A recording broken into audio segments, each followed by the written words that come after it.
paano nga pa malaman kung sasahod na tayo kay Meta? And kahit gano'n pa po kaliit or kung ano po yung matanggap po natin kay Meta, pinaghirapan natin. Lalaki rin yan and think positive sa mga bago lang po.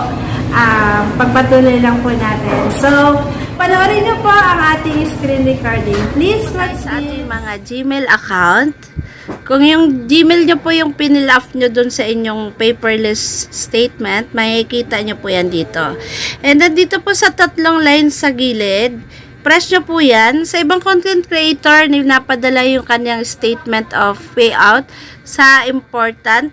Pero sa akin, na-check ko dito sa social. Okay?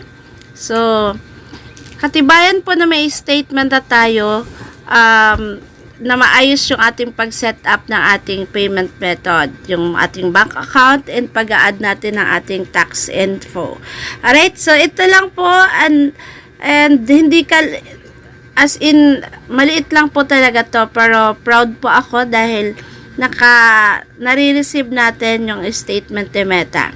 So think positive tayo and lalaki din yung mga earnings natin. So, ito kasi ay sa Facebook stars lang po na payout natin. And 3 beses na po ako naka-receive ng ganito.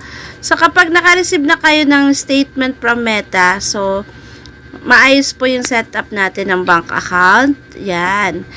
So, tinan nyo naman yung amount, 0.21 sa peso natin. Almost 12 pesos lang yan. Pero, yan. Proud po tayo dyan. And, i-share ko sa inyo kapag lumaki na yung mga income natin. So, I hope na nasundan nyo po or nakita nyo kung saan natin marireceive yung ating statement of payout kay Meta. So, yan lang, class.